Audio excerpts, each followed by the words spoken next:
بسم اللہ الرحمن الرحیم۔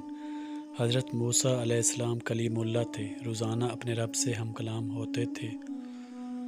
ایک دن حکم ہوا کہ موسیٰ جاؤ اور اپنے سے کمتر کو تلاش کر کے لے آؤ۔ موسیٰ علیہ السلام نے حکم خدا ساری کائنات چھان ماری،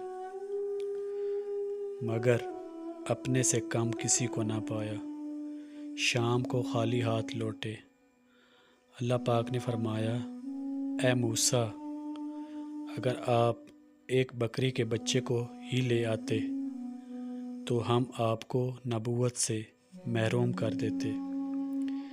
کسی کو اپنے سے حقیر نہ سمجھو، کیونکہ اللہ نے ہر کسی میں کوئی نہ کوئی خوبی ضرور رکھی۔